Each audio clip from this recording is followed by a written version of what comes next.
Ibigay mo nga sa akin ang relong ito.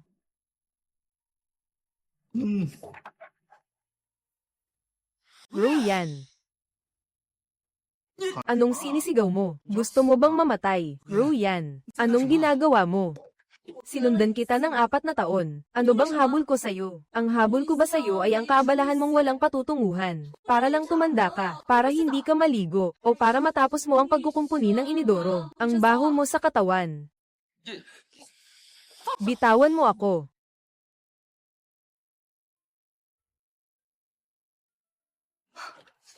Sa sirang gamit mong ito. Dapat itinapon na ito noon pa. Sasabihin ko na sa'yo ngayon, ang gusto ko ay si Woli ang na ganito, isang tunay na lalaking may klase. Ate, huwag ka nang makipag-usap pa sa ganyang tao. Kapag nakipag-usap ka pa sa kanya, maumay kaming lahat. Di ba, Boss Wo? Wo Liang, ulol ka.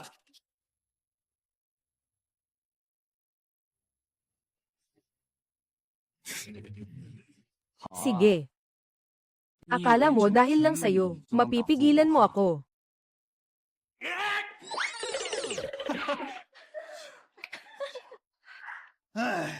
Ganyan lang ang kapalaran mo, pangkain lang ng malamig na pansit. Gusto mo pang mag-asawa ng maayos. Siguro 4 na taon mo na siyang karelasyon. Hindi ka man lang nakabili ng kahit isang bag, ano?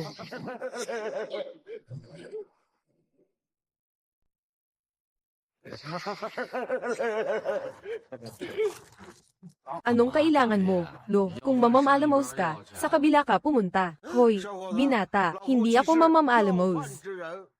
Nakikita kong pambihira ang iyong hubog at buto. Isa kang napiling anak ng langit. Hindi ako bumibili ng lihim ng martial arts, Lo. Bad trip ako ngayon. Umalis ka na. Hoy, sandali. Matagal na kitang hinihintay. 100 taon na. Ngayong araw lang. Ano ito? Tulungan mo akong kunin ito.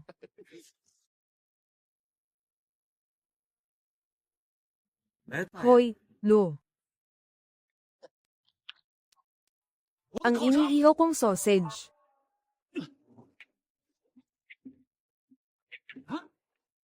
Nasaan ba ako? Nasa shooting ba tayo? Mukhang profesional pa ang props. Sino ang nang-ahas pumasok sa bawal na lugar ng sekta ng Bayhua? Natatakot ako ng husto. Pasensya na. Hindi ko rin alam kung nasaan ito. Hindi ko rin alam kung paano ako napunta rito. Miss. Mukha kang hindi komportable. Okay ka lang ba? Ate, masama ito. Ate, masama ito. Sumalakay na ang mga demonyong angkan. Hoy, sino ka? Ako. Ang tindi ng yang energy mo. Ikaw pala ay may banal na katawan ng purong yang. Kung gayon, tulungan mo ang ate ko na gamutin ang sakit niya. Kailangan na kailangan niya. Ang isang tulad mong banal na katawan ng purong yang. Bilisan mo.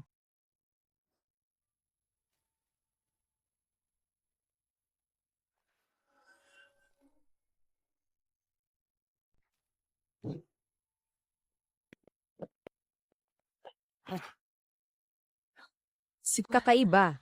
Nang mahawakan niya ako, bakit bigla kong naramdaman ang isang bugso ng purong yang na lakas na dumadaloy sa katawan ko at nabawasan ang lamig ng lason ko. Ayos.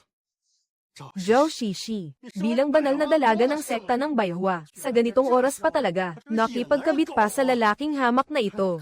Nakakatawa talaga, isang malaking biro. Ngayon, talagang, kayong magkalaguyong walang hiya.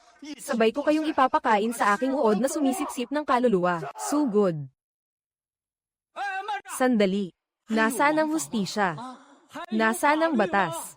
Pumasok ng sapilitan sa bahay ng iba. May bitbit na armas. Nananakot at nagbabanta. Hindi bababa sa 3 taon. Kulong na hindi hihigit sa 10 taon. Hindi mo ba gets, kuya?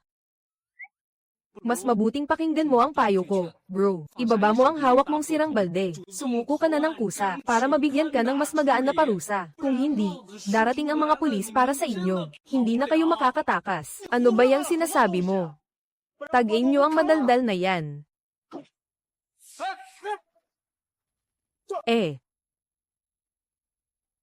Oy, ganito ba ako kalupit? Nabigla ako.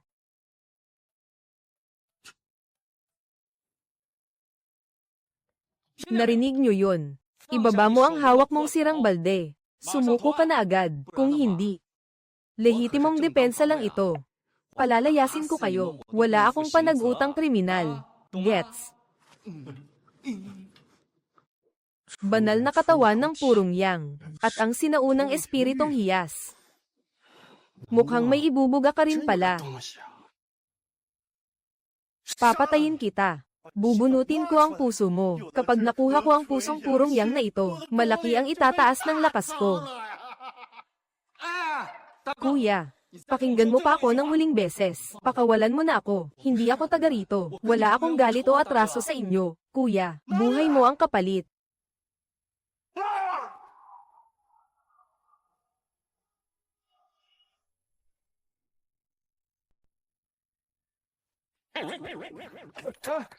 Sira ka ba?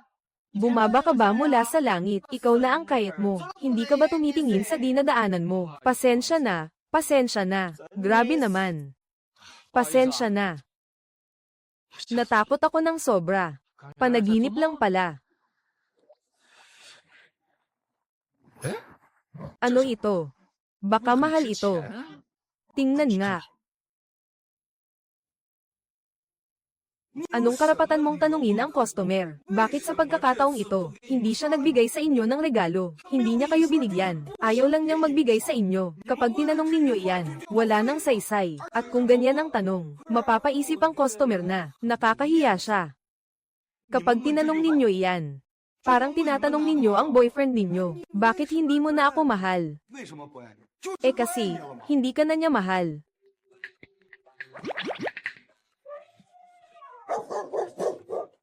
Ano pa bang kailangan pang itanong? Ayusin mo lang ang sayaw. Ayos na. Boss, may ibebenta ako. Anong klaseng kalat iyan? Ilagay mo sa counter. Baba ka at magprakti. Dalhin mo ang upuan pababa.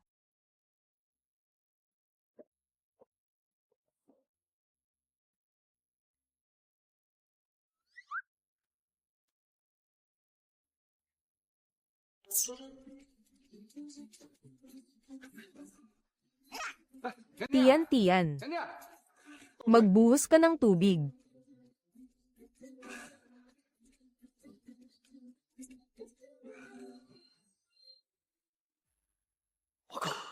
Ang birthmark na ito, halos kapareho lang ng kay Zhao Shishi. Paano naging ganyan kahawig?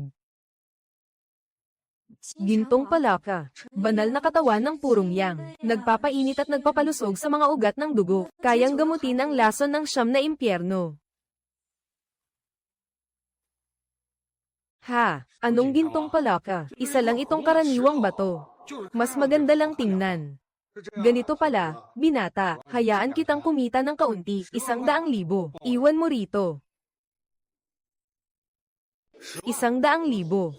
Sir, mag-aalok ako ng 80,000. Ibenta mo na sa akin. Tiyan. Gusto mo bang mabaliw? Magkano lang ba ang buwan ng sahod mo? Bakit mo bibilhin iyan? Sir, mula pagkabata, may kakaiba na akong sakit. Mula nang maglabing-anim ako. Bawat buwan, may ilang araw na nanlalamig ang buong katawan ko. Sabi ng doktor, hindi ako aabot ng 25. Pero noong nakaraan, may nakilala akong isang matandang immortal. Sabi niya, ito raw ay lason ng siyam na impyerno. Gintong palaka lang ang makapagliligtas sa akin. Ito ang 80,000. Lahat ng ipon ko. Alam kong kulang. Pero, maaari akong gumawa ng kasulatan ng utang para sa iyo. Araw-araw akong magda-double shift. Balang araw, mababayaran din kita. Pakihusap, ibenta mo na sa akin. Binata, hindi na kita iisahan. 50,000, cash. Pera kapalit ng produkto. Pag-isipan mo ng mabuti, sa 50,000 ito, ano pang hindi mo kayang gawin? Humanap ka ng mas magaling kaysa sa kanya. Kahit 100 beses na mas maganda, pwede na. 50,000. 3 taon na akong nag-aayos ng inidoro. Hindi ko pa rin maipan ang halagang ito. Kaya kung bayaran ang lahat ng utang. Pero ang babaeng ito, hindi siya aabot ng 25. Anong habol ko sa'yo? Na tumanda ka, na hindi ka naliligo. Oh, yung amoy ko pagkatapos mag-ayos ng inidoro.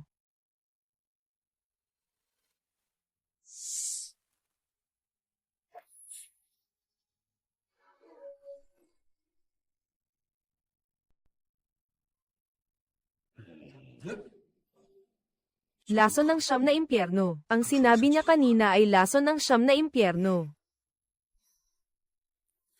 Si Zhao Shishi ay may ganito ring lason.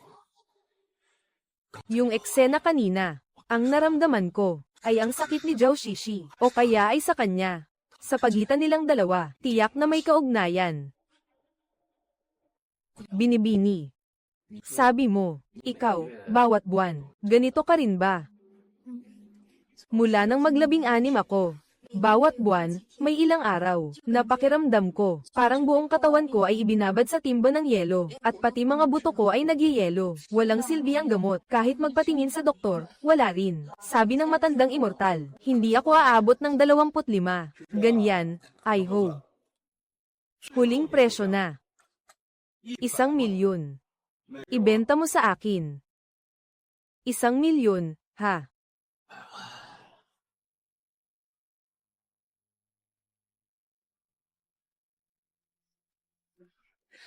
Ayos lang po, sir. Hindi mo na kailangang mahirapan pa. Mas malaki ang alok ni Ginoong Sun. Sa kanya mo na lang ibenta. Ako na ang baalang mag-isip ng paraan.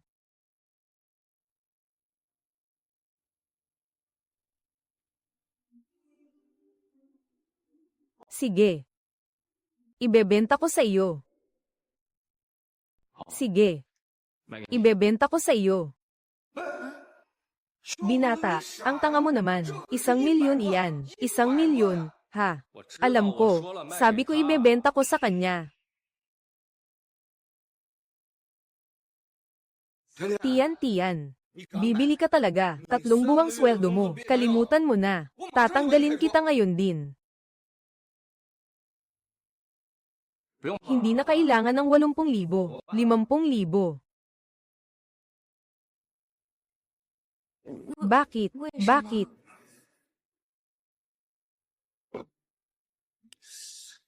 Kasi, hindi ko rin alam kung bakit.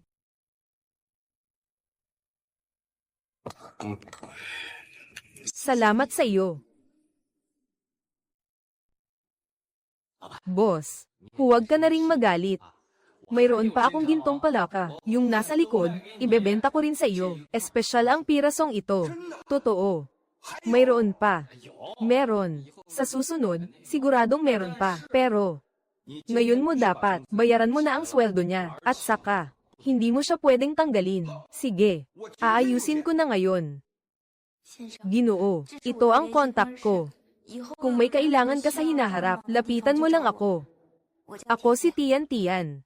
Hindi man ako kumita ng 1,000,000. Kaibigan naman ang nakuha ko. Ayos na rin. Sa totoo lang, nasa ibang mundo ang gintong palaka. Marami pa.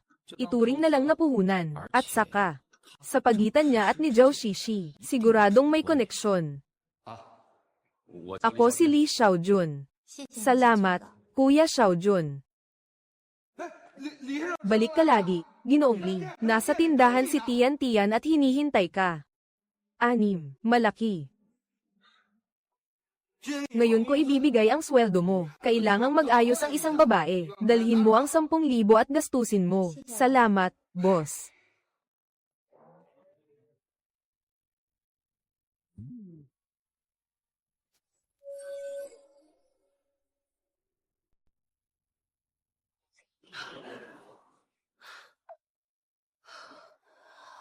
Gintong palaka. Ate, ayos ka lang ba? Kumikinang ang birthmark mo. Nararamdaman ko iyon. Isang banal na kamalayang kapareho ng sa akin. Nadampiyan niya ang gintong palaka. Naghihirap din siya sa lason ng lamig. Isang banal na kamalayang kapareho ng sa akin. Ibig bang sabihin, totoo ang alamat sa sekta. Mayroon ka nga talagang isa. Mga magkapatid na kambal sa espiritong mundo. Buhay pa siya. At saka, may Nagel iligtas sa kanya.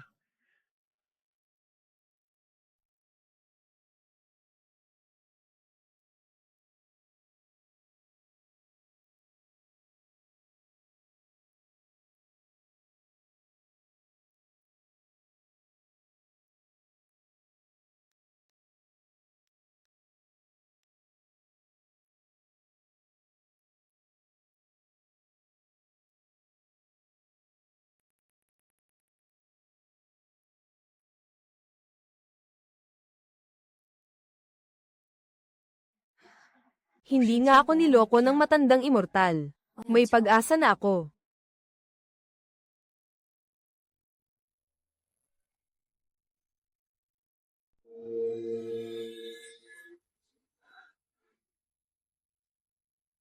Ate, sabihin mo, darating ba si Bayaw ngayon? Hindi ko alam. Walang pusong lalaki. Siguro nasa ibang lugar siya. May iba na siyang babae. Tusukin siya hanggang mamatay. Taksil na lalaki. Isang gintong palaka. Mabebenta na ng 1,000,000. Kung ganoon, babalik ako sa ibang mundo. Susubukan kong makakuha pa ng ilan. Hindi ba yayaman na ako roon? At saka, maganda rin si Zhao Shishi. Hindi. Teka, nakakaawa siya. Hindi ko pwedeng pabayaan sila.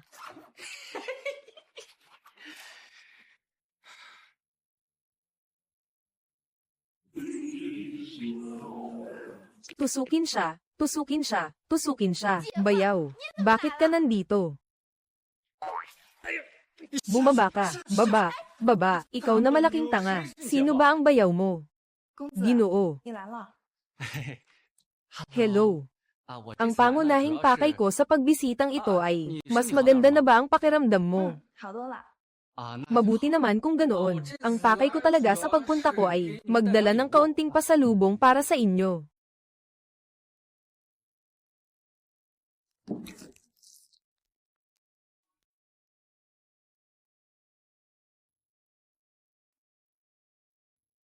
Oh, heto.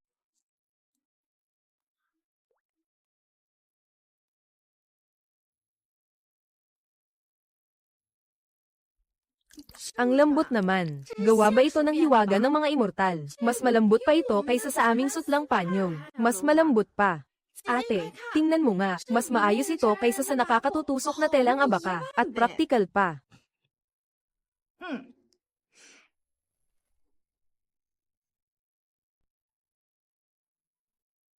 At ito pa. Mula ngayon, kayo, huwag na ninyong gamitin ang lumang sabon na iyon. Ito ay panghugas ng buhok. Sa susunod na pagbisita ko, bibigyan ko pa kayo ng kaunting conditioner. Sisiguraduhin ko na ang buhok mo ay kikinang nang hindi mo na mahahawakan. Subukan mo. Bayaw. Gusto ko rin. Sobrang tuyo ng buhok ko. Iunat mo ang kamay mo. Kuskusin mo hanggang bumula, saka banlawan.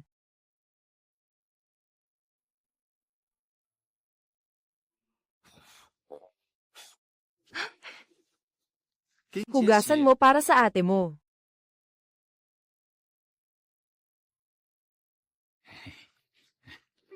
Bayaw. Itong mahiwagang tubig mo, ang galing gamitin. Sobra, ipag-amit mo kay ate. Sige. Ate, umupo ka na. Aayusin ko ang buhok mo, pagkatapos mong maghugas. Siguradong mas maganda ka pa kaysa sa diwata. Ako na lang. Ayos lang. Bayaw, halika at tulungan mo kami. Sige.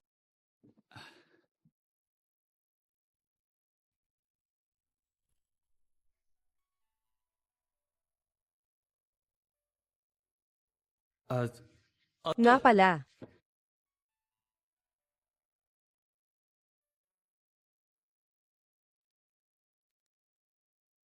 Espesyal na pasalubong mula sa daigdig. Napakasarap ng matamis na Hawthorne skewer. Tikman mo. Hindi ako pwedeng kumain ng malamig. Kapag nakatagpo ng yelo ang lason ng lamig, sumusumpong ito. Mula pagkabata hanggang ngayon, hindi pa ako nakakain ng kahit anumang malamig.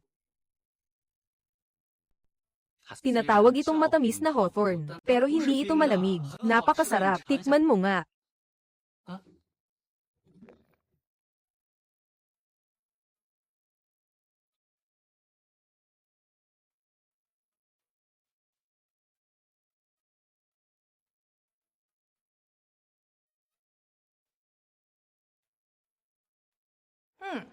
Masarap. Ito ang nakain ko. Pinakamasarap na bagay, di ba? Sandali lang.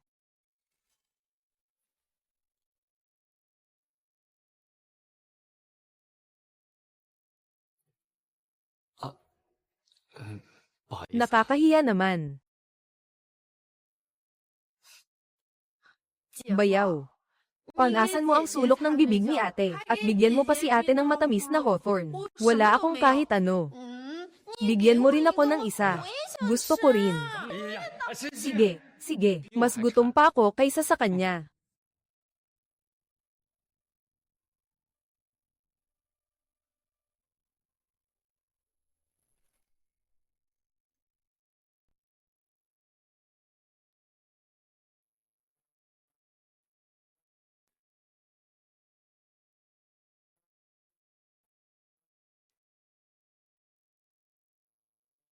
Kakaiba. Bakit parang may humihipo sa akin?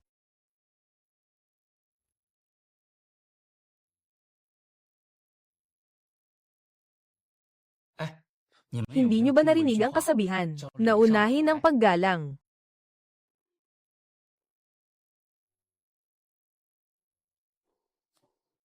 Bakit ang dami ninyo ng mga batong ito? Bayaw, tingnan mo nga ang mga gintong palaka na ito, mga kayamanang ito. Noon, para pigilan si ate, ang lason ng siyam na impyerno sa katawan niya. Sa loob ng unang 500 taon, umaasa lang kami dito. Pero ngayon, wala na itong silbi. Ang katawan ni ate ay nagkaroon na ng resistensya sa gamot sa loob ng halos 1,000 taon. Sa tulong ng bagay na ito, lumalaban ito sa lason. Pero nitong nakaraang 500 taon, wala na itong bisa.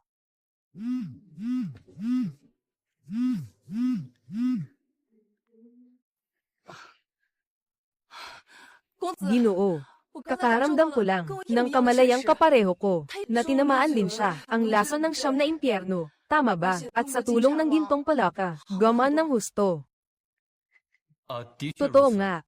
Sa amin din, may isa na dalagang kasing edad mo na tinamaan ng lason ng siyam na impyerno at mayroon din siyang isang birthmark na eksaktong kapareho mo. Matagal na ang nakalipas. Narinig ko na sinabi ng aming pinuno ng sekta na mayroon akong isang kambal na kapatid na babae. Pero wala siya sa mundong ito. Magkasama kami sa buhay at kamatayan. Kapag masaya ako, masaya rin siya. Kapag malungkot ako, malungkot din siya. Kung isa sa amin ay mamatay, mamamatay din ang isa. Pero, bayaw, parang lihim kang trump card. Noong araw na iyon, nakita ko mismo na nahawakan mo si ate at ang lason ng siyam na impyerno sa katawan ni ate ay hamupo ng kaunti na wala ng higit sa kalahati. Ang banal na katawan ng purong yang mo ay kayang pigilan ng lason ng siyam na impyerno sa katawan ni ate.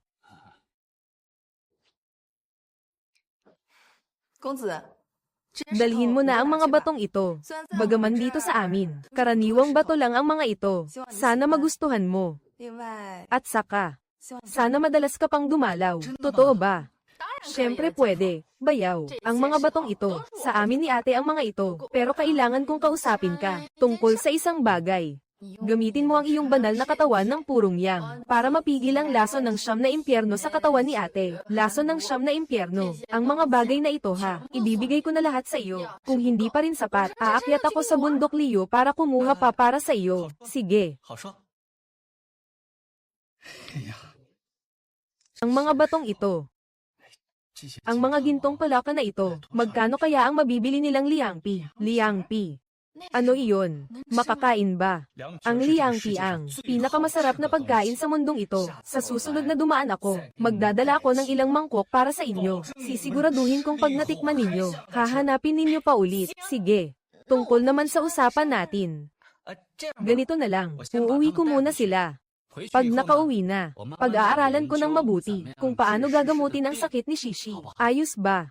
Ginoo, maraming salamat sa pagliligtas sa buhay ko. At nagdala ka pa ng napakaraming bagong paninda para tulungan akong magpagaling. Kapag kailangan mo, sabihin mo lang sa akin anumang oras.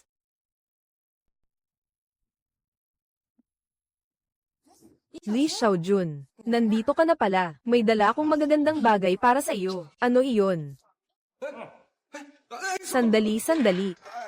Ay latag mo. Ay latag mo.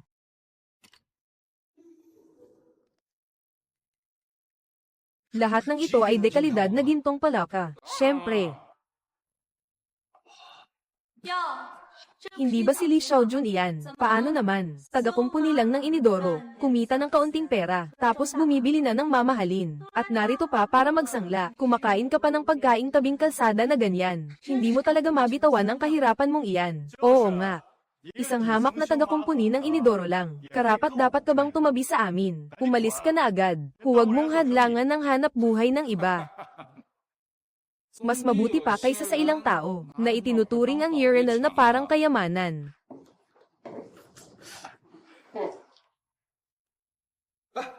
Nandito pala kayo, dalawa. Anong kalokohan ang pinagsasabi ninyo? Si Ginoong Lee ay isa sa aking pinakamahalagang panauhin. Lahat ng ito ay dekalidad na gintong palaka. Ang isa ay nagkakahalaga ng 1,000,000.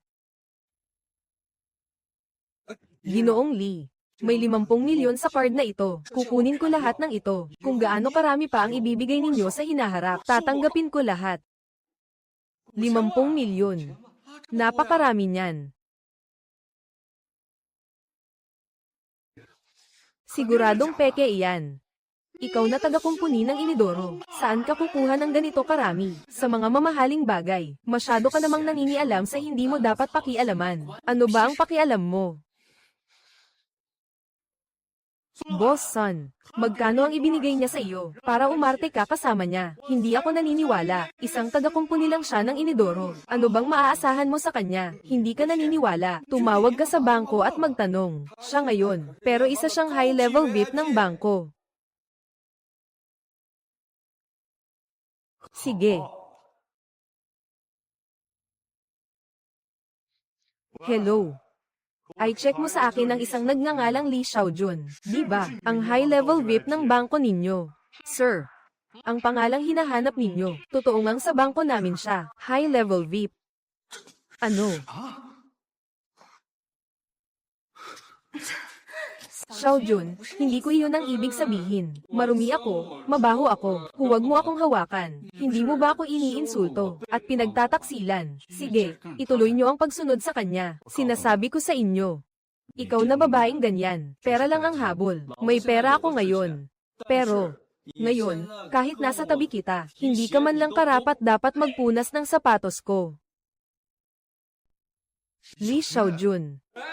Huwag kang mananakit ha, boss son. Aaksyonan mo ba ito o hindi? Kayong dalawa, kapag mahinahon, dadami ang kita. Huwag kayong gumamit ng dahas. Kapag mahinahon, kumikita. Tama, huwag tayong magkagulo. Ang Ginoo, salita ang gamit, hindi kamao. May aasikasuhin ang munting tindahan ko ngayon. Sarado na kami. Kayong tatlo, pakiusap. Dahan-dahan lang sa pag-alis. Li Xiaojun, maghintay ka lang. Sige. Boss, wow. Hayaan mo na lang ba? Sa harap ng napakaraming tao, ininsulto tayo. Yung taga-kumpuni ng inidoro, ngayon lang nagkapera. Ang yabang na, parang aabot na sa langit ang buntot. Bahala na. Ako, si Wo Liang, sa buong buhay ko, hindi pa ako nakakaranas ng ganitong pang-iinsulto. Li Xiaojun, maghintay ka lang. Hindi kita tatantanan hanggat hindi kita pinapahirapan ng husto. Kung hindi, isusunod ko ang apelyido ko sa iyo. Akin. Agad mo akong hanapan ng isang nagngangalang Li Xiaojun. Kaya pala, empleyado pala siya ng kumpanya natin. Isang repairman. Kailangan ko ang impormasyon tungkol sa 10 henerasyon ng angkan niya, at lahat ng detalye. At ang mga huling nakakasalamuhan niya, kung kanino siya nakikipag-ugnayan, at kung saan galing ang pera niya. Kung hindi mahanap sa loob ng 3 araw, tumigil ka na rin sa trabaho. Terra. Umuwi kayo at maghintay ng balita. Gusto ko ngang makita. Isang taga-kumpuni lang siya ng inidoro. Saan niya nakuha ang napakaraming gintong palaka? Mr. Lee, itong si Wo Liang, pero mahiganti at hindi nagpapalampas. Mag-ingat ka. May kaunting impluwensya ang ama niya sa lugar. Kaya niyang gawin ang kahit ano. Ayos lang. Hindi ako natatakot, pero mag-ingat ka talaga nitong mga araw na ito. Bakit ka palalabas? Hanggat maaari, isama mo si Mengyu. Si Wo Liang na iyon, basura ng tao. Posible talaga. Kaya niyang gawin ang kahit ano. Naintindihan ko na. Kailangan mo ring mag-ingat. Sir Wo, Sabi mo, ang pera ni Lee Xiaojun, saan ba talaga galing? Yung boss na iyon. Sabi niya, yung batong iyon ay nagkakahalaga ng 1,000,000. Sa tingin ko, magkakasabwat lang sila, at umarte para lokohin tayo. Aarte. Hindi naman umaarte ang customer service ng bangko. 50,000,000, walang kulang ni sentimo. Yung basag na bato, siguradong may totoong halaga. Pinapanta ko na si Aken para mag-imbestiga. May resulta na agad yan. Sir Wu. Nalaman ko na. Pagkatapos matanggal si Lee Xiaojun, ipinabenta niya sa sanglaan ng pamilyang Sun, isang batong tinatawag na gintong palaka. Sa unang bentahan, isang piraso lang ang naibenta. Binigyan siya ni Boss Sun ng 50,000. Sa ikalawang pagkakataon, dinala niya ang isang sako. Agad siyang binigyan ni Boss Sun ng 50,000,000 na itim na card. 50,000. Hindi ba sinabi mong bawat isa ay tig 1,000,000? Bakit sa unang beses, 50,000 lang ang binigay? Yung unang piraso niya, hindi niya ibinenta kay Boss Sun, kundi ibinenta sa isang dalagang estudyante sa kolehiyo na ang pangalan ay Tian, na part-time na nagtatrabaho sa sanglaan, at third-year student sa paaralan ng musika. Nagkaroon siya ng kakaibang sakit, sinasabing tanging ang gintong palaka lang ang makakapagpagaling sa kanya, kaya si Lee Xiaojun, ibinenta iyon sa kanya ng napakamura. Tian. Siya ba yung napakaganda ang hitsura, na may nunal sa collarbone? Yung babaeng may pulang nunal. Nakita ko siya sa sanglaan noong nakaraan. Totoo ngang maganda siya. Sir Wu, ano bang iniisip mo? Huwag kang ang manggulo. Sa madaling salita, hindi lang pala ito mahalaga sa pera. Nakakagamot din ng kakaibang sakit kung sakaling agawin ko ang gintong palaka. Hindi lang pwedeng ibenta ng mahal, kundi maililigtas ko pa si Tian. Pagdating ng araw, hindi ba susunod na siya ng kusa sa akin? Napakatalino mo talaga, Sir Wu. Sa ganitong paraan, magagantihan mo si Lee Xiaojun, at makukuha mo pa ang maganda, at kikita ka pa ng malaki. Parang isang bato, 3 ibon. Tama. Hindi ba gusto ni Lee Xiaojun, yung Tian na iyon? Aagawin ko si Tian, at pati ang gintong palaka. Aagawin ko rin iyon. Ipaparamdam ko sa kanya kung ano ang kapalit ng pagkalaban sa akin. Boss. Wow Xiao, ilang ginoo ang nagparangal sa amin ng pagbisita. Pasensya na at hindi ko kayo nasalubong agad. Hindi ko po alam ngayon. Wow Xiao, ano po ang gusto ninyong makita? Boss Leo. May itatanong ako sa inyo. Alam mo ba ang gintong palaka? Magkano ba talaga ang halaga niyan? Siyempre, alam na alam iyon. Napakabihira niyan. Pinakamataas na uri ng espiritong kayamanan. Nakakapagpainit at nakapagpapalakas ito ng dugo at mga ugat. Nakapagtaboy pa ito ng lamig. At higit pa, napakabisi nito laban sa laso ng lamig. Sobrang hot nito sa black market nitong mga araw. Isang gintong palaka. Aabot man lang ng 1,050,000 at higit pa. May pamilihan pero walang takdang presyo. 1,050,000. Napakahalaga pala niyan. Kung ganoon. Paano kung isang sako niyan? Ganito kalaki. Sako. Wow Xiao, parang, nagbibiro na kayo sa akin. Kung gusto mong malaman, sa mundo ng mga anti-gang gamit namin, sa isang taon, halos walang makakita ng kahit ilang gintong palaka. Paanong magkakaroon pa ng isang sako? Kung talagang may isang sako. Sa tansya ko, katumbas iyon ng ilang daang milyon. Noon, alam ko lang na may halaga ang gintong palaka. Hindi ko inakala na ganito pala ito kamahal. Isang sako na nagkakahalaga ng ilang daang milyon. Kung ganoon, may organisasyon ba na nagtitipon ng gintong palaka? Hindi ko talaga alam. Pero, sa pawnshop ng pamilya Sun nitong mga araw, nakakuha rin kami ng maraming magagandang gamit. Wow Xiao, may naiisip ka ba? Wala. Nagtatanong lang ako. Ikaw muna. Asikasuhin mo muna ang mga bagay mo. Titingin-tingin lang ako. Sige, silipin mo muna. Magpapainit muna ako ng tsaa para sa inyo. Sige, maupo muna kayo at tingin-tingin lang. Yaman na tayo. Talagang yaman na tayo. May isang sako ng gintong palaka si Lee Xiaojun. Ngayong pagkakataon, talagang aasenso na tayo. Boss Wu, kung ganoon, bagian natin siyang dapin. 100,000,000 ang halaga nito. Hindi natin ito mauubos sa buong buhay natin. Huwag magmadali. Diretsong dapin siya. Delikado. Paano kung totoong ang meron siya? Ano ang gagawin natin? May naisip akong paraan.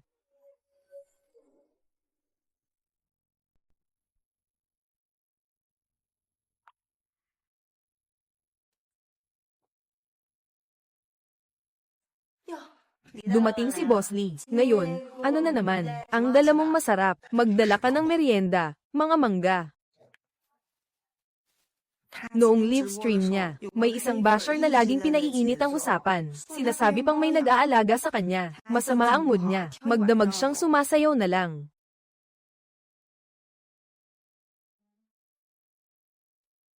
Tigil. Magpahinga ka muna. Dumating na ako, hindi mo man lang ako binati. Huwag ka nang magtampo. Sinasabi ko sa inyo, walang utak ang mga basher na iyon. Basta naiinggit lang sila sa iyo. Naiinggit sila kasi maganda ka, at talented ka pa.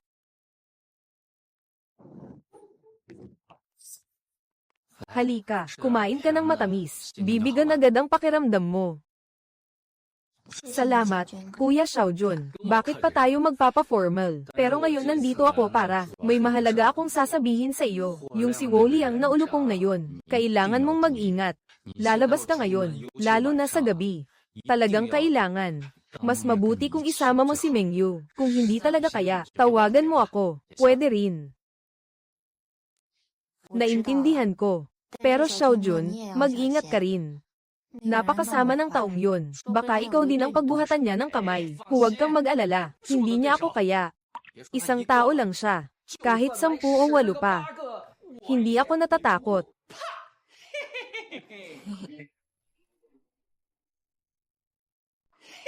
Iniimbitahan ka ni Wo Xiao. Sumama ka sa amin.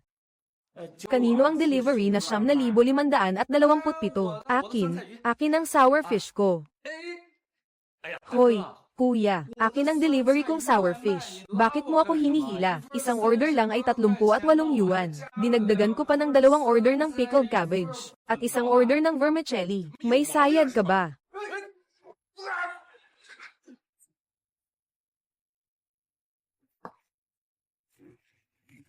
Yung mga tao ko pwede mong galawin. Pero, hindi mo pwedeng galawin ang isda ko.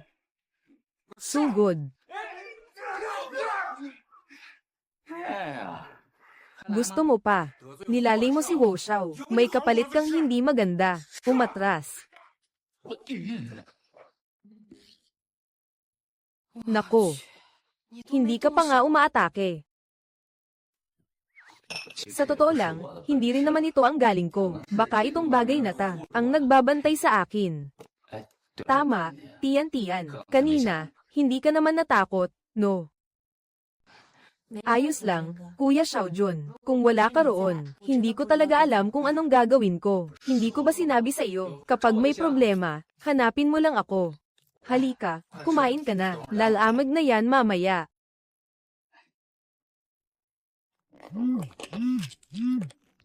Hello. Nandyan po ba ang pamilya ni Wang Tian? Kinuha ang nanay mo ng kung sino. Nagpakilalang kaibigan mo raw siya. Ang nanay ko. Si Wo Liang, sinaktan niya ang nanay ko. Siraulo talaga si Wo Liang. Siguradong may inihanda siyang patibong. Ano na ang gagawin natin, Kuya Xiaojun? Tian. Hindi ko ba sinabi sa iyo, kapag may problema, hanapin mo lang ako. Huwag kang mag-alala. Sisiguraduhin kong may iligtas si tita. Buti naman, Terra.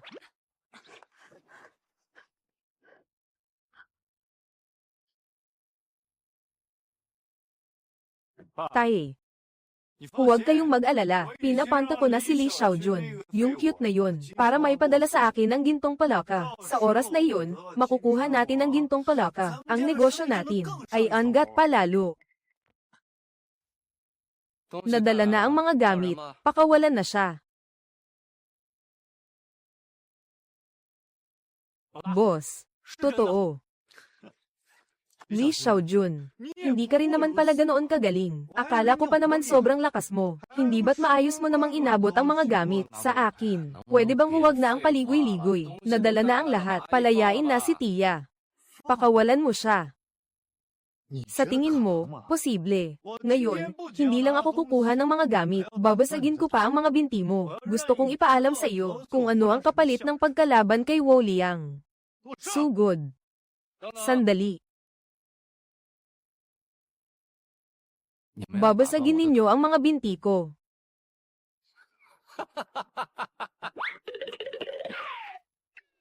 Boss, tumakbo siya. Bakit hindi niyo siya habulin?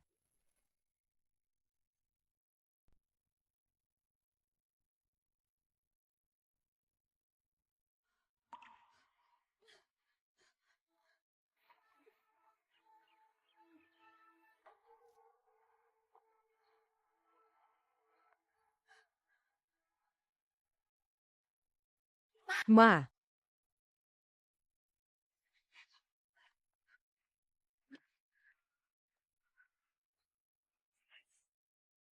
anong ginagawa mo, Wo Liang? Nasa likod mo ang tatay mo.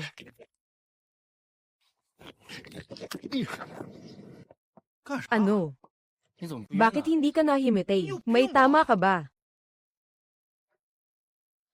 Sige, ngayon sakto lang, kumpleto ang lahat. Lahat kayo, sabay-sabay ko nang aayusin. Sugod, sandali. Ano na naman ang ginagawa mo? Akala mo bakit ako nag-ikot ng ganyan kalayo para patagilin ng oras? Gets mo? Makinig ka.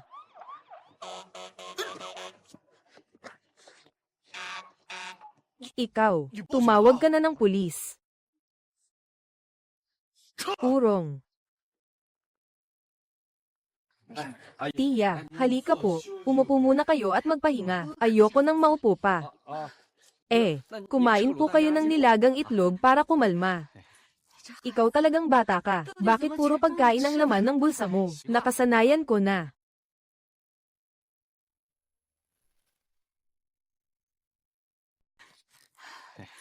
Ikaw talagang bata ka. Bakit puro pagkain ang laman ng bulsa mo? Nakasanayan ko na.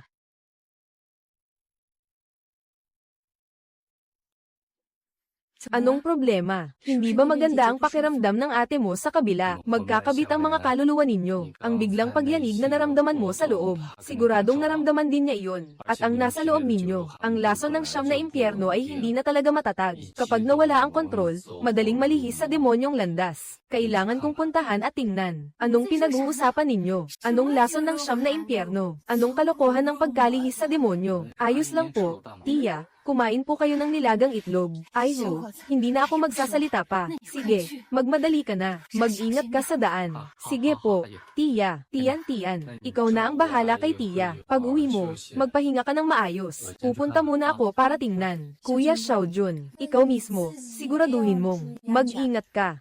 Kailangang mag-ingat ka talaga. Naintindihan ko.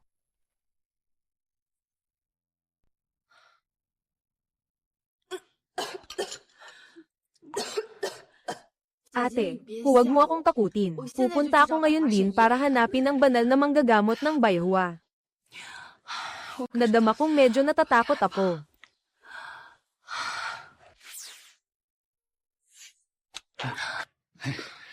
Ayos lang, naresolba na ang usapin doon. Alam ko na, poprotektahan mo sila ng maayos. Siyempre naman. Ate, ayokong manatili pa dito. Gusto kitang sumama sa kabilang mundo. Gusto ko ng meat bun. Gusto ko ng malamig na pansit. Gusto ko ng matamis na prutas na may asukal sa tusok. At yung isa pa, yung tubig na bamyubula at may mga bula. Ayos. Ayos na rin yan. Dadalhin kita doon. Buti na lang at hindi mo pa siya nakikita. Yung kambal mong kapatid na babae doon. Puntahan mo at tumira ka sa bahay niya ng ilang araw. Sa bahay ng magkapatid. Hindi ba medyo abala iyon? Mayroon bang hindi komportable? Maliit man ang bahay niya, kaya ka pa rin naman niyang pagkasyahin. Terror na.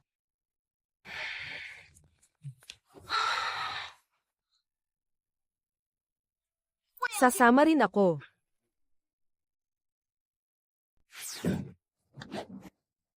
Nandito na tayo. Maupo ka na agad. Tiyan. Kuya Xiaojun, sino ito?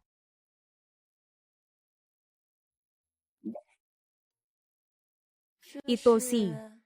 Siya ang kambal mo sa kabilang mundo, Zhao Shishi. Ate Shishi. Ako si Xiaochun. Hello, Xiaochun. Gutom na ba kayo? Kukuha ako ng prutas para sa inyo. Ate Shishi, maupo ka. Tiyan, pasensya na sa abala. Tiyan, naabala ka tuloy. Bayaw, masyado yatang malambot ito. Ano? Ano naman yan? Itim na kaong parisukat. May tao pa sa loob. Huwag kang manggulo. Kumain ka ng kaunting prutas.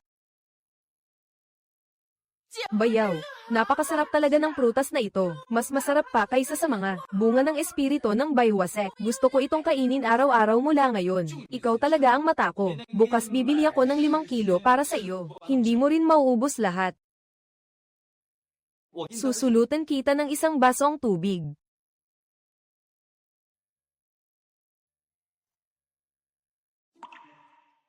Uminom ka ng tubig.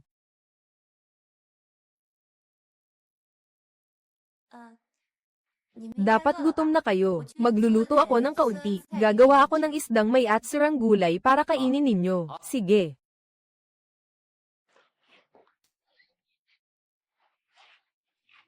Bayaw. Tiyan, may sinabi bang, hindi ka ba namin gusto, o hindi ka namin tinatanggap? Ano bang pinagsasasabi mo? Mabait siya. Huwag kang mag-isip ng kung ano-ano. Bigyan mo siya ng tubig. Kahit kumain ka na, hindi pa rin tumitigil ang bibig mo.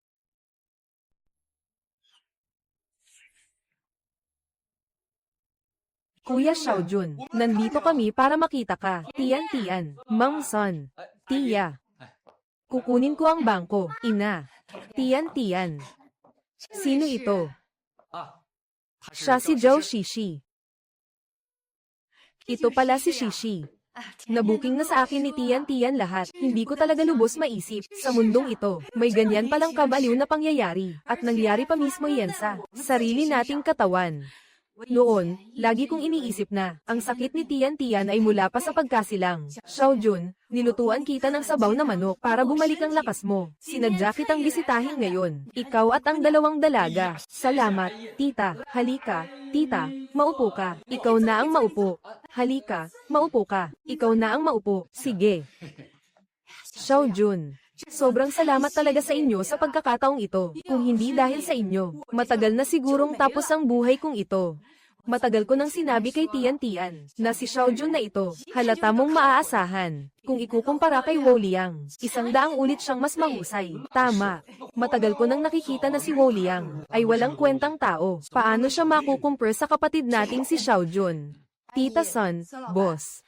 Sobra naman ang papuri ninyo. Ordinaryong tao lang din si Xiaojun. Noong nakaraang mga araw, sinangga niya para sa akin ang nakatagong sandata ng Demon Sect. Sobra siyang napagod at tulog agad pagkahiga. Ako pa nga ang nagtakip ng kumot sa kanya.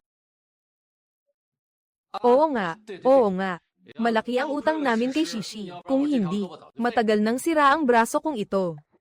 Kuya Xiaojun, kumain ka ng prutas. Kakabili ko lang kaninang umaga. Sobrang sariwa. Tiyan, kakainom lang ni Xiaojun ng tubig. Hindi siya mahilig sa matatamis. Madali siyang maasim ang tiyan. Dinalhan ko siya ng sa sekta ng Baihua, na minatamis na peras, pangalis ng dampness, nakakadagdag pa ng espiritual na lakas. Tikman mo na.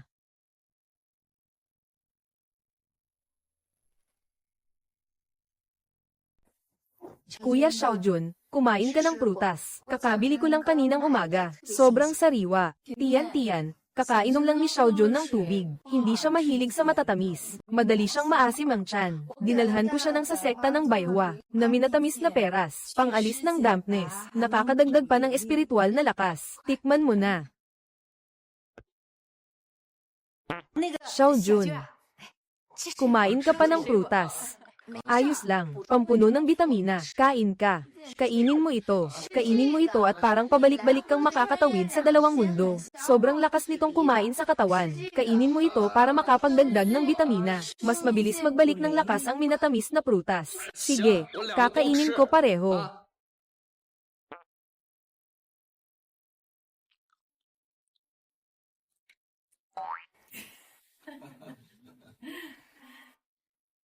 Bayaw, swerte mo naman.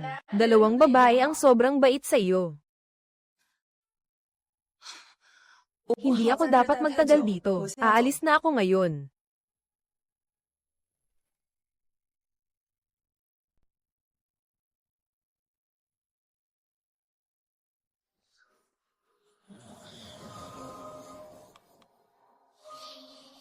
Anong nangyari? Hindi maganda. May nangyari kay Zhou Shishi. Anong nangyari? Hindi ko rin alam. Aalis muna ako para tingnan. Bayaw, sa wakas dumating ka rin. Kanina, ang sekta ng anino ng dugo. Hindi ko alam kung bakit. Biglang umatras ang mga tauhan. Ano ang nangyari kay Zhao Shishi? Ate, hindi ba ito sakit lang? Ate, balisa lang siya. Tingnan mo, naglabas ang sekta ng demonyo ng isang pulang hamon sa digmaan. Ibig sabihin nito, bukas jejebin nila ang aming sekta ng bayhwa, at isusumpa pa nila ang ate ko, at kukunin pa nila ang iyong banal na katawan ng purong yang. Ang aming sekta ng bayhwa, hindi talaga namin sila kayang pigilan. Ginoong Li, napaka-arogante ng sekta ng demonyo, lalo na ang pinuno ng ikalawang bulwagan. Tinatawag siyang isang tibak na kayang magbiyak ng bundok. Taglay niya ang tapang na walang demonyong makapipigil. May mga tagapagtanggol din ang sekta ng demonyo, at umaabante pa ang mga alagad ng demonyo, mga ipinagbabawal na mahika. Mas lalo pa nilang pinatindi ang lakas nila. Ang aming sekta ng bayhwa ay tanging panangganang panitik. Bukas, siguradong malilipol kami. Si Shishi, sobrang balisa lang siya. Halos sunugin na siya ng pag-aalala. Samantalang ako, hirap na akong mapanatag ang isip. Mas lalong hindi ko kayang harapin ang kalaban.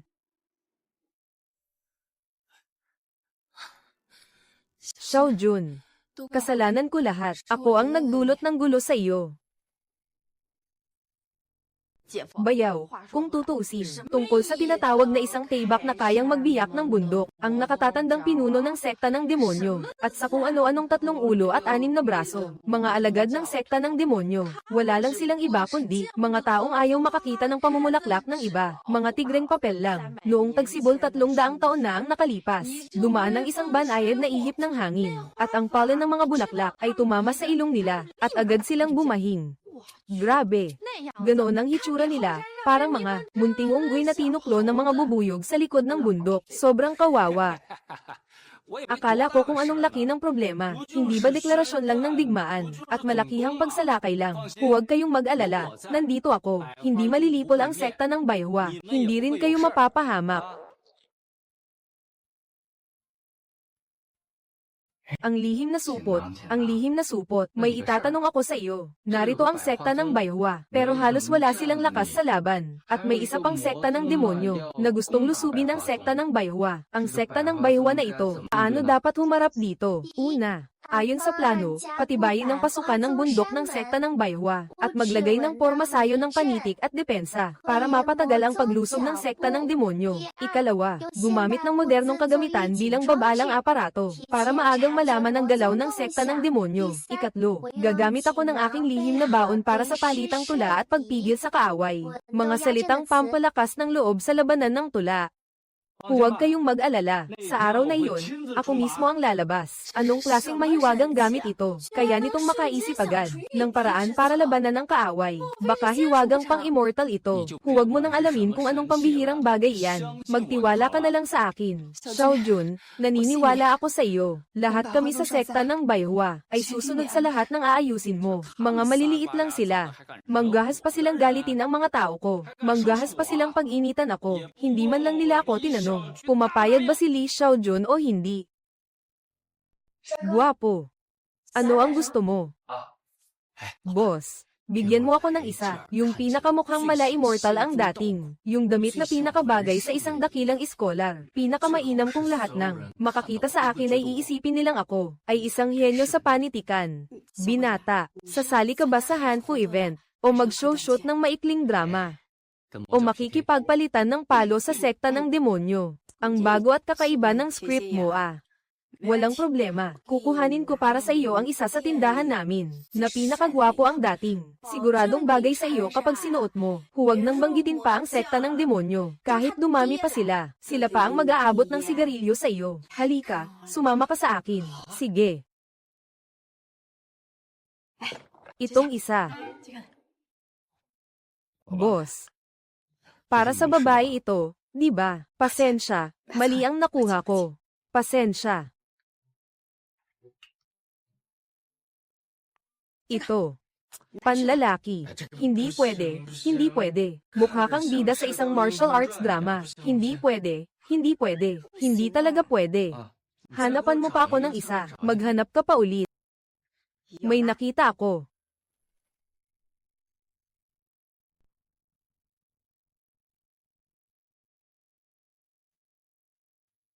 Ate. Ano ang nangyari sa iyo? Tingnan mo nga, paano ko isusuot ito? Mag-ingat ka, palad ka ng ibang pares. Kumusta itong pares na ito? Sa tingin ko, bagay ito sa suot mo. Maganda ang pares na ito. Maganda. Tingnan mo naman ang suot ko. Parang ang weird nito. Ate, ang ganda mo sa suot na iyan. Talaga. Sandali. Bakit pakiramdam ko, sa suot mong iyan, may kakaiba? Tumaba ka. Hindi ah. Sa isang kain ko nitong huli, 2 tigang baboy lang ang kinain ko. Kumain ako ng mas kaunti kamakailan.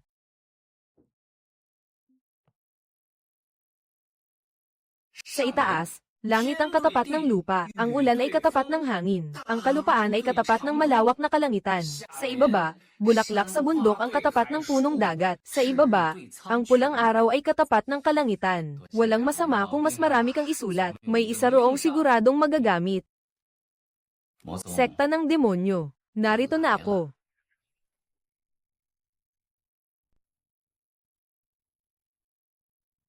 Gibain mo ang sekta ng Bayhua. Sandali. Ginoong Chonglu. Sa mundo ng mga mandirigma, matagal ko nang naririnig ang iyong pangalan. Sinasabi nilang sa loob ng 3 daigdig, ubod ka ng talino, hitik ka rin sa karunungan, tunay ngang isa kang, dakila at kagalang-galang na tao. Pero ngayon, ano naman, dinala mo ang buong hanay ng mga disipulo para apihin kami ng sekta ng Bayhua. Umaasa ka lang sa dami ninyo. Napakalakas at mapang-api ng dahas ninyo. Kung kumalat sa mundo ng mga mandirigma ang pangyayaring ito, hindi ba tayo pagtatawanan hanggang mapahiya? Hindi ba ito sampal sa mukha? Puro rambulan at patayan pa. Nakasasakit na nga, nakasisira pa ng yaman. Ganyan ba ang asal ng mga barbaro? May mungkahi ako. Magpaligsahan tayo sa tula. 3 bugso ng paligsahang pampanitikan sa atin, hindi sa santukan, hindi rin sa mga agimat at mahiwagang sandata, kundi sa tunay na husay at tunay na dunong. Sino ang matalo? Aamin sa pagkatalo. Sige ka.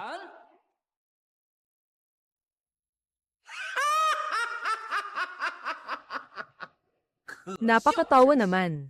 Parang antok na nakatagpo ng unan.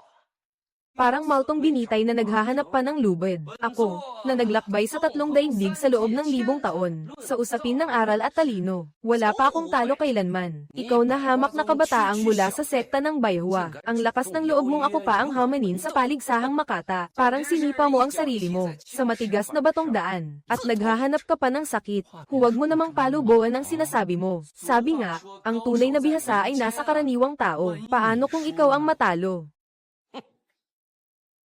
Sige. Ako mismo. Ngayon, sasamahan kita sa isang masayang paglalaban. Ayon sa sinabi mo. Sa 3 bugso ng paligsahang pampalitikan, matitiyak ang kapalaran. Ikaw ang talo. Sekta ng Bayhua, yuyuko at magpapasakop. Habang buhay nang hindi makapagyayabang. At kung ikaw ang matalo. Kung ako ang matalo. Uurong ang buong hukbo ng mga demonyo. Sa loob ng 300 taon ay hindi na yuyurak sa lupa ng tao, kahit 1 pulgada man lang ng lupa ng sekta ng Bayhua. Sige. Usapang tapos. Nakikita kong may dala kang 2 napakagandang dalaga. Kaya gagawin kong paksa ang 2 babaeng ito. At bubuo ako ng tula, kung hindi mo maipantapat. Huwag na nating ituloy ang 3 bugso ng paligsahan. Ang mala-immortal mong tindig ay nangingibabaw sa alikabok. Ang mukhang parang jade ay humaharap sa hangin, hihigit pa sa dapit hapong kulay. Sa isang ngiti, nabibighani ang lungsod, taglay ang marikit na alindog. Ang likas mong tikas at ganda ay hihigit sa bulaklak ng melakoten. Sige.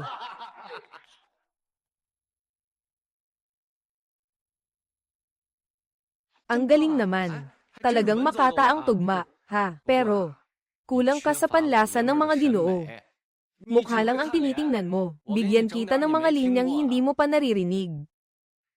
Ang maitim na sutlang nakabalot sa mga binti ay sinisinaga ng dapit hapon. Ang anino ng diwata ay marahang umuugoy sa manipis na belo. Sa gitna ng daan, nakatago ang alindog na mapang-akit. Ang payak mong anyo ay hihigit pa sa bulaklak ng melakoten. Ang manipis na tabing ay hinabang may tikas at ganda. Ang marikit mong mga hita ay nakalalasing sa lahat.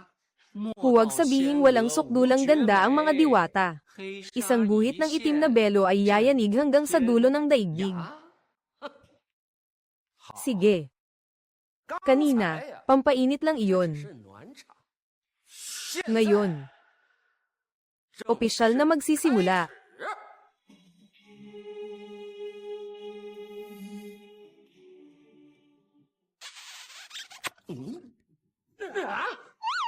Pakinggan ninyo ang unang tanong ko. Ang unang taludtod ko ay, usok na bumabalot sa lawa at sa willow.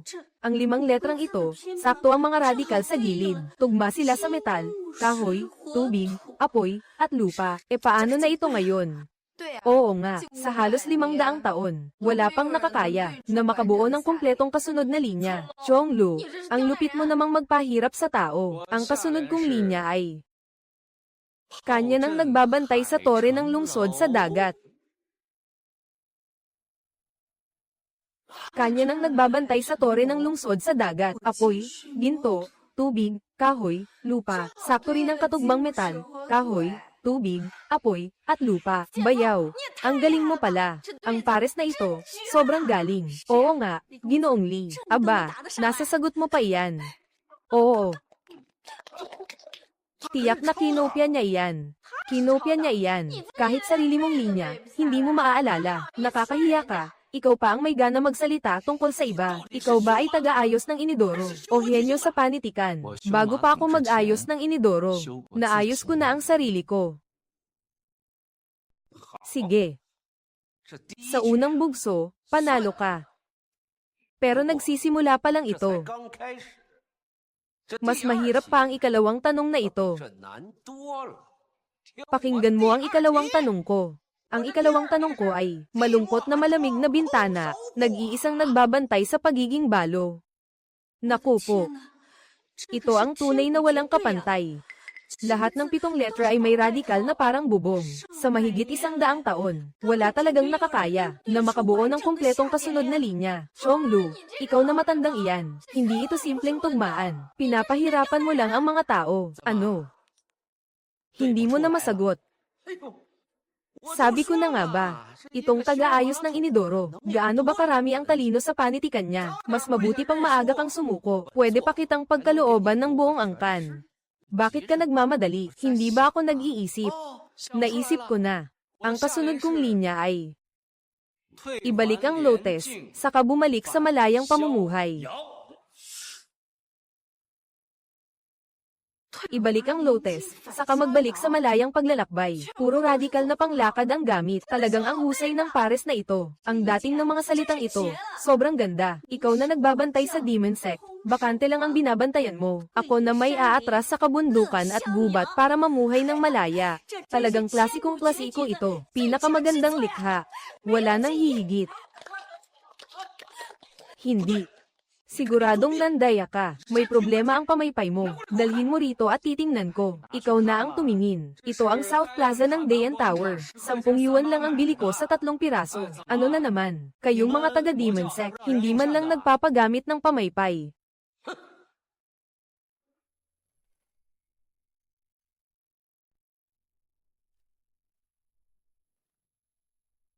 Baliw ba ako? Sobrang halata ng paraan ng pandaraya na iyan. Hindi naman bulag ang Demon Sect. Siguradong kukunin ni Chonglu ang pamaypay para inspeksyonin iyon.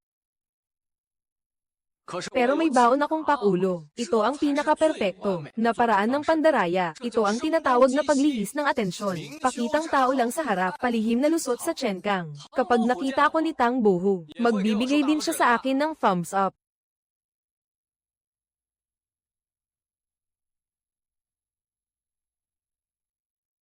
Swerte mo na lang. Sa ikatlong ikot na ito, ako ang maglalabas ng mahabang tula. Kung kaya mo pa itong tumbasan, agad akong uurong sa hukbo.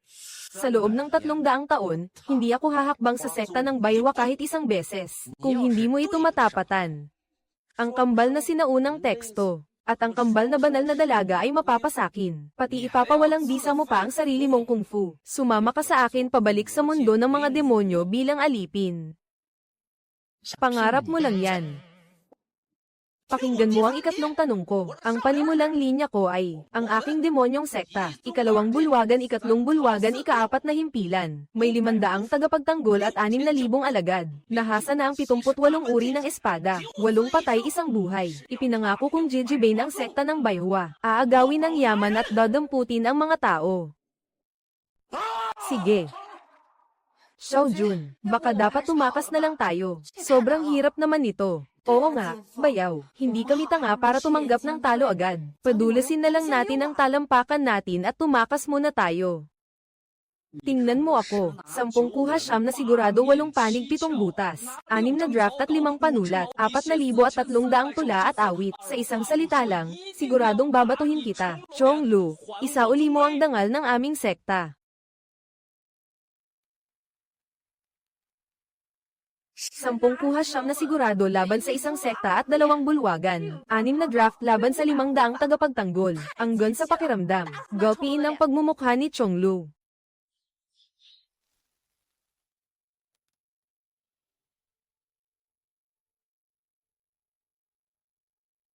Hati na ang panalo at talo. Umatras na tayo. Hoy bata, kung tatangkain mong lokohin ako, bubugbugin kita.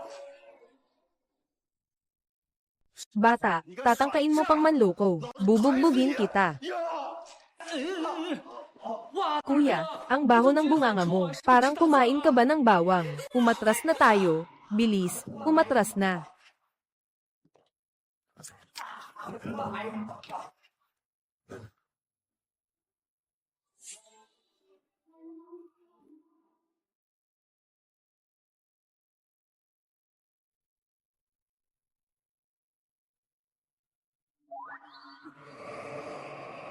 Ginoo. Target, mas malakas siya kaysa sa inaakala natin. Kailangan ko ng suporta.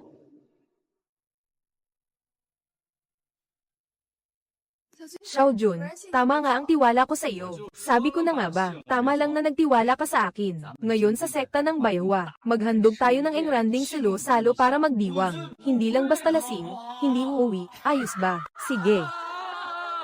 Ang galing ng bayaw ko. Gusto kong kumain ng 2 pork chop. Ang takaw mo naman.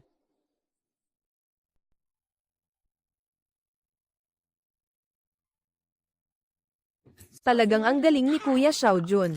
Lalo na iyong taludtod na may radical na panglakad, na naitugma niya. Hindi mo nga nakita ang tingin ni Chong Lu.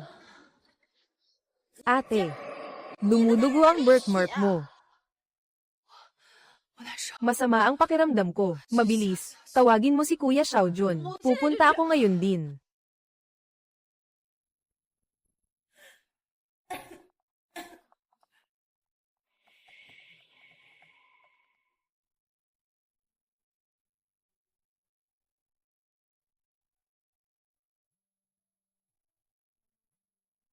Hoy, Tian. Hoy, Kuya Xiao Jun. Pakiramdam ko sobrang sama na talaga. Kaya pala, sira na rin ang mga tadyang ko. Kung ganoon, ayusin mo muna ang mga tadyang mo. Sige, aayusin ko muna saka kita hahanapin. Tian, anong nangyari? Ayos ka lang ba?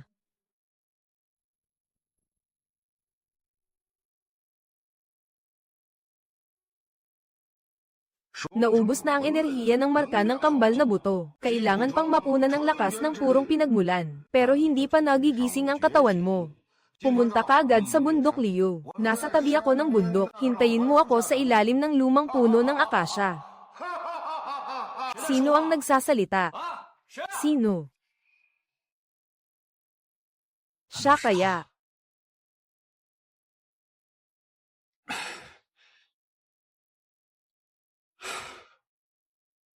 Sige.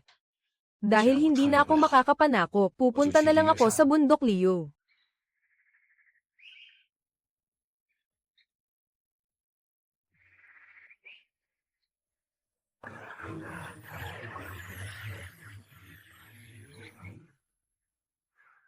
Nakapunta na ako rito. Ikaw ang may dugong purong pinagmulan. Gabay lang ang marka. Ikaw mismo ang tunay na susi.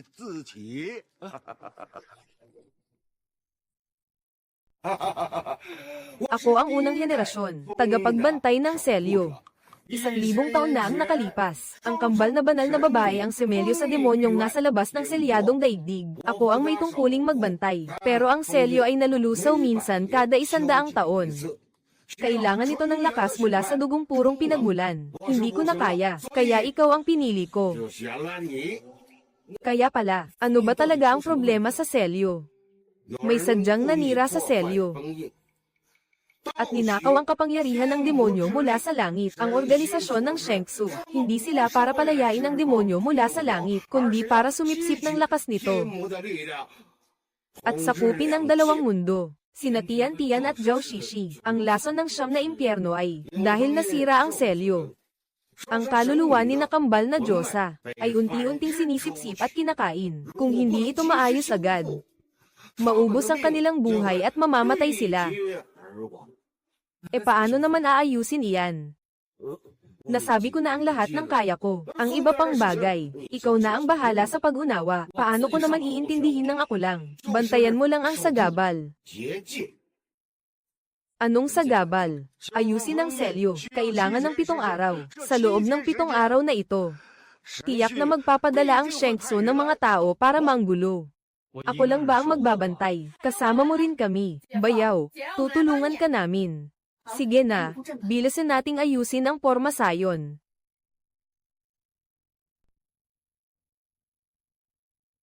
Ako ang demonyong tinig. Alagad sa ilalim ng guro ng sayaw. Nalibot ko na ang mundo nang hindi natalo. Masyadong karaniwan ang santukan. Ngayong araw, sa sayaw natin pagdedesisyonan ang panalo.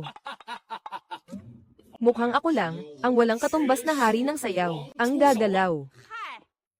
Hindi kailangan ng butcher knife para pumatay ng manok. Panoorin mo ako, bayaw. Patugtugin mo ang musika. Narito na.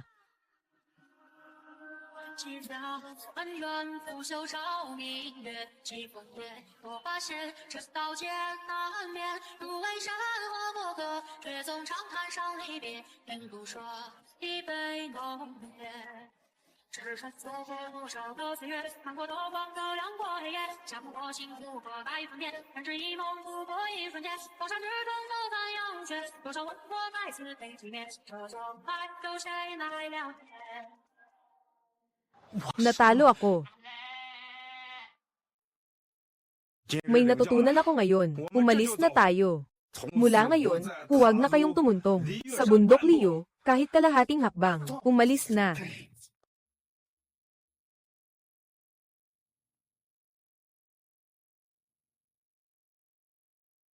Tian-Tian, bakit ka nandito? Sandali.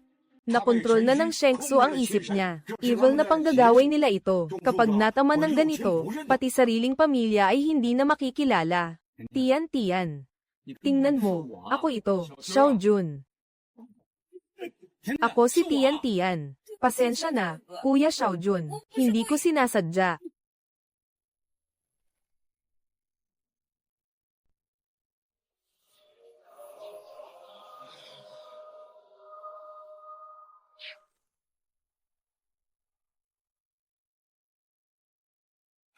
Uy, gising ka na. Kuya Xiao Jun. Pasensya na, hindi ko sinasadya.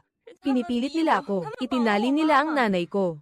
Huwag kang mag-alala, nandito kaming lahat. Nasaan si tita? Nakakulong siya. Ako ang pupunta para iligtas siya. Sandali. Maghiwalay tayo sa 2 grupo. Dito kayo magbantay. Ako at si Xiao Chun ang pupunta para magligtas ng mga tao. Sige. Wala pa naman. Para mapigilan ako ni Zhao Xiaochun, hindi basta-basta. Xiaochun. Mag-ingat. Tara na.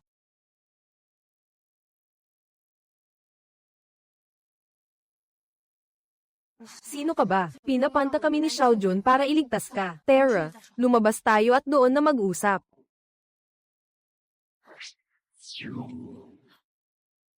Matanda, hindi mabuksan.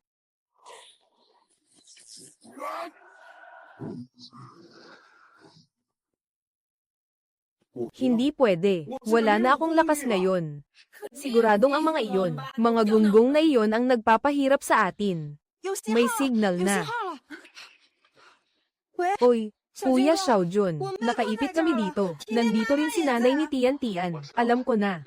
Huwag muna kayong magpanik. Noong dinakip nila si tita, nandoon din ako. Gusto nilang gamitin kami para bantaan si Tian Tian. Tiis lang.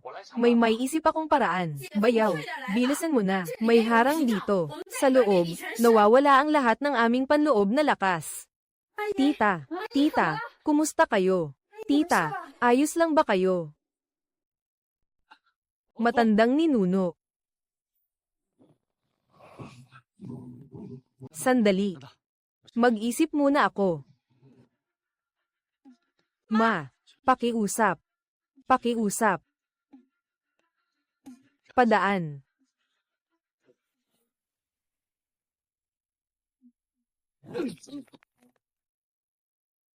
Ayos lang po ba ang ninuno, tita? Tian, Xiaojun, sinundo ninyo ako. Tayo na, tita. Sino ang naglagay ng harang dito? Sabi ng Panginoon ng sekta, nasa Shengsu tayo. Gawa ito sa batong panlaban sa Mahika. Kaya nitong pigilan ang aming panloob na lakas. 2 araw pa at maibabalik na ang selyo. Pero hindi na maghihintay ang Shengsu. Bukas, baka sila ay lalabas ng sabay-sabay. Pero kulang ang tao namin. Kanina ko lang kinuwenta. Di magtatagal. May tutulong sa atin na mahalagang tao. Ginoo, huli na ako. Paano ka nandito? Hindi ba nasa ibang mundo ka? Nasira ang selyo. Magkambal na daluyan ng kaluluwa. Naramdaman kong nasa panganib si Tian Tian. Pinilit kong gamitin ang lumilipad na espada para tumawid sa pader sa pagitan ng dalawang mundo. Ate, ayos ka lang ba? Ayos lang ako, ikaw. Pero na munang umalis.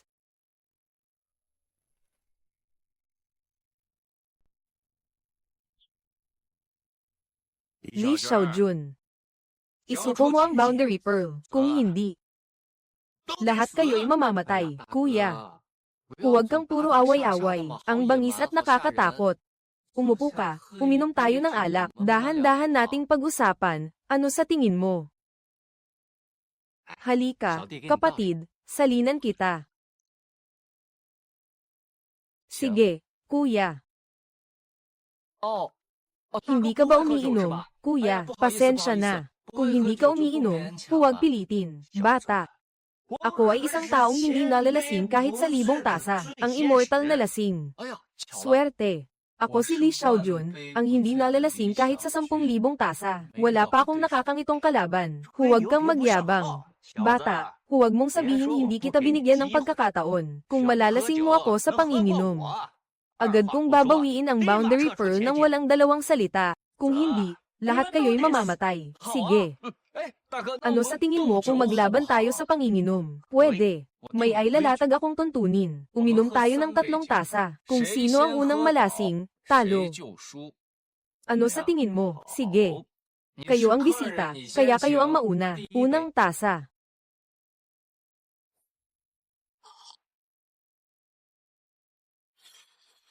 Ang lasa ng alak na ito ay medyo matabang. Hindi sapat ang tapang. Mukhang kailangan bigyan natin si kuya ng aming espesyal na halo.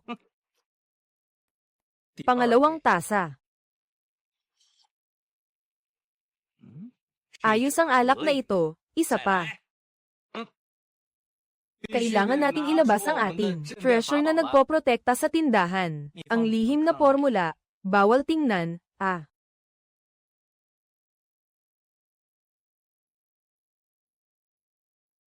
Ikatlong tasa.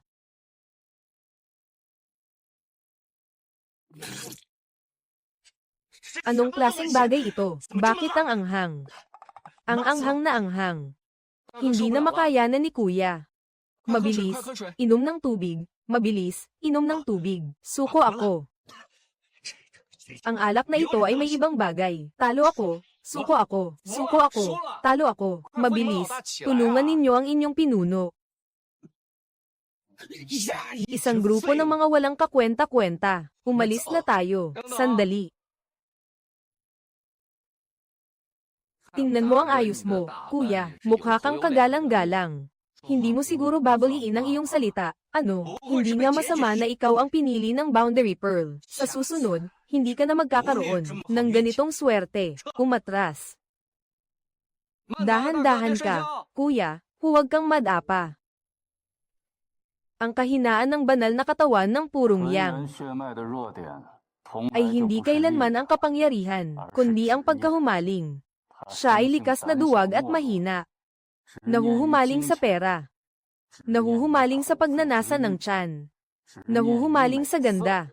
Hanggat nahahawakan natin ang mga kahinaan na ito, tiyak na masisira ang selyo. Nagawa ko na ang aking misyon. Xiao Jun, mula ngayon, ikaw na ang magprotekta sa selyo. Lolo Patriarch, aalis ka na talaga. Matagal na akong dapat umalis. Nagtitiis ako hanggang ngayon, para lang makita ka sa huling pagkakataon. Ang lakas ng kapangyarihan ng purong yang, hindi mo kayang isipin. Maliban na lang kung para sa iyo, ang taong handang ipagtanggol gamit ang sariling buhay. Kung hindi, hindi dapat gamitin ang kapangyarihang ito.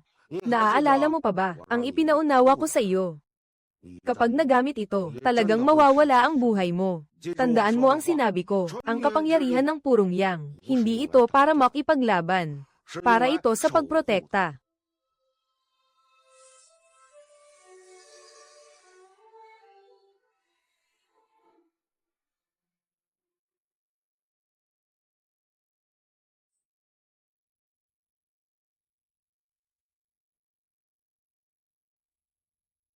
Sabi ng mga ninuno, hindi dapat basta-basta gamitin ang kapangyarihan ng purong yang, maliban na lang kung para sa pagprotekta. Sabi rin ng mga ninuno, kapag ginamit ito, mamamatay ka. Pero ako si Li Xiaojun, napakaswerte ko. Dapat may eksepsyon naman. Ginoo, huwag kang lumapit, kung hindi, masasayang ang lahat ng pagsisikap. Anong amoy iyan? Mainit na palayok at malamig na pansit, tinapay na may laman na karne. Ang gutom ko na. Talagang ang hirap nito. Ginoong Lee. Kapit lang ng mahigpit, huwag kang magpadistorbo sa labas.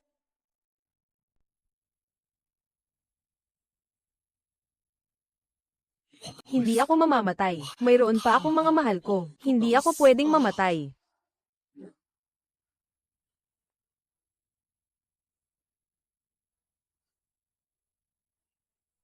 Kami sa sekta ng Baihua. Ako, si Zhao Shishi, ang ikasyam na henerasyong banal na dalaga. Handa akong magbawas ng 10 taon sa aking buhay, bilang saksi ng Baihua, sa dugo ng banal na dalaga bilang hudyat, para maipatawid siya sa pagsubok na ito. Ako. Akademya ng Musika ng Yunhai, si Tian Tian, estudyanteng nasa ika-4 na taon. Handa akong mabawasan ng 10 taon ng buhay ko, para iligtas ang buhay ni Kuya Xiaojun, para iligtas si Kuya Xiaojun. Ano na lang ang 10 taon sa akin? Tian Tian.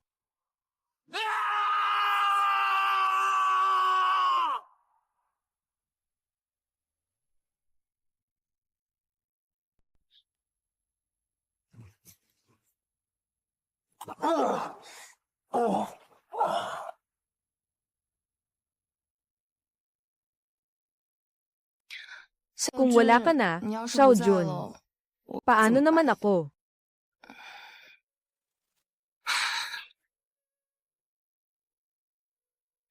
Ano bang pinagsasabi mo? Bakit naman ako mawawala? Hindi ba pwedeng natatakot lang ako? Mas mahaba ang buhay ko kaysa sa karaniwang tao. Ayokong makita kang tumatanda. Ayokong makita kang lumalayo rin. Kung ganoon, magsasanay ako sa paglinang. Hanggang maging kasing haba ng sa iyo ang buhay ko. Mahirap ang paglinang. Para sa iyo, hindi ako uurong sa hirap. Napag-usapan na natin, na habang buhay tayong magkasama.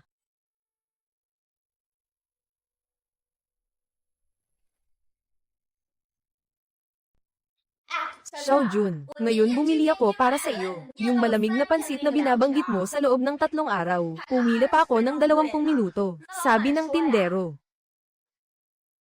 Sabi ng tindero, na ilang araw na raw niya akong hindi nakita. Nasa isang higop lang. Kayang ubusin ang 2 sandwich na may karne na binata. Pero si Tian Tian pa rin ang pinakamaalaga sa akin. Tingnan mo nga ang kinakain mo. Parang munting pasang may kalat. Puro mantika ang bibig mo. Huwag mong dumisan ang mga kamay mo. Ang arte mo naman. Lumang tindahan, subok na sa panahon. Ang dami mong kinain. Baka hindi ka na makaluhad. Kaya ko namang mag-squat. Bakit hindi ako makapag-squat? Pero, Lau Zihaw, bakit ka umiiyak? Hindi naman ako umiiyak. Nausukan lang ako sa amoy mo. Lau Zihaw. Sige, lalayo na lang ako sa iyo. Kanino ka ba nakikipag-usap dito? Mag-isa ka lang. Nagdala ako ng milk tea para sa iyo.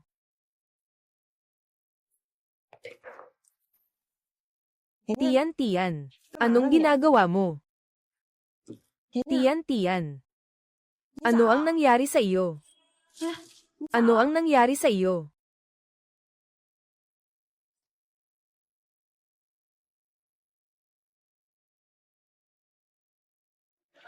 Ikaw, huwag kang umiyak. Ano ang problema mo?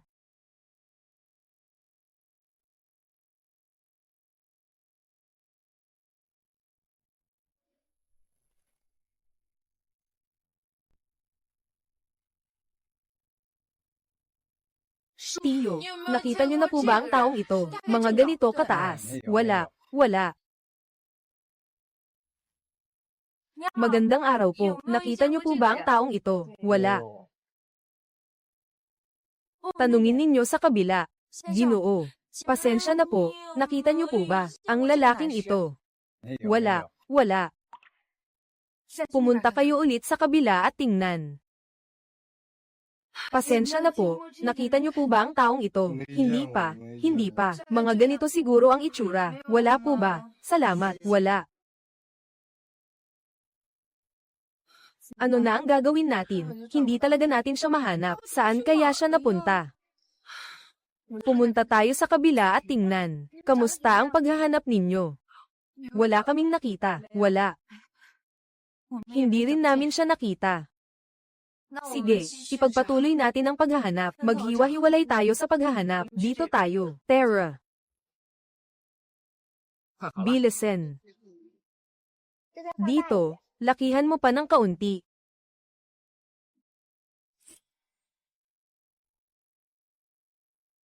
Lakihan ko pa. Tian, tingnan mo kung sino iyon.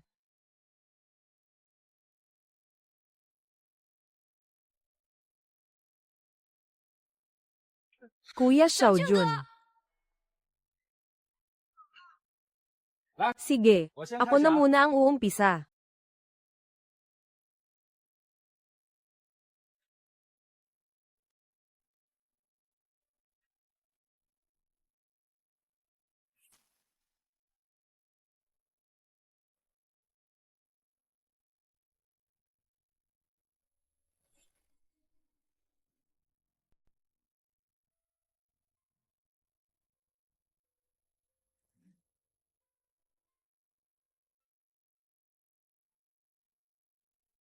Sino ang nang-ahas pumasok sa ipinagbabawal na lugar ng sekta ng Bayhua? Pasensya na po. Mukha kang hindi komportable. Ayos ka lang ba?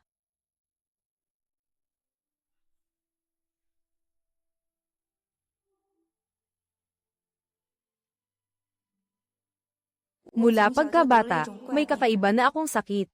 Sabi ng doktor, hindi ako aabot ng 25. Tanging ang gintong palaka lang ang makapagliligtas sa akin. Mag-isip kang mabuti.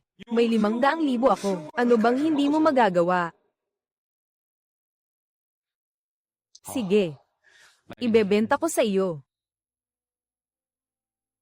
Hindi na kailangan ng 80,000. 50,000. Bayaw. Gusto ko ng sandwich na may karne. Gusto ko ng malamig na noodles. Gusto ko ng matamis na prutas sa stick. At saka iyong tubig na kumukulo at bomubula. Ayan. Napakagaling mo, bayaw. Gusto ko ng 2 pata ng baboy.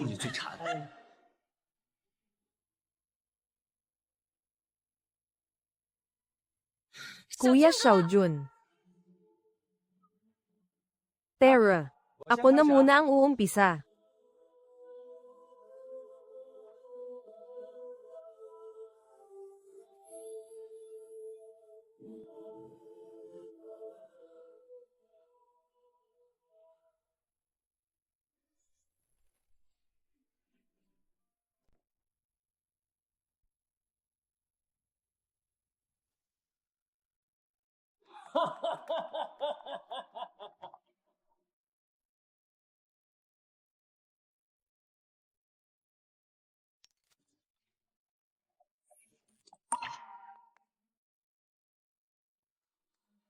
Makikita natin.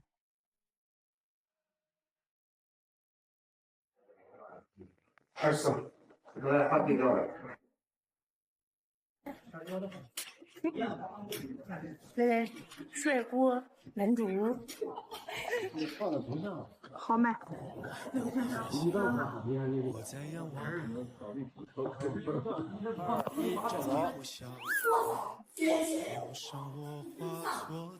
当了这么多年修过了，那个上马桶，那个修马桶的有几个是有钱？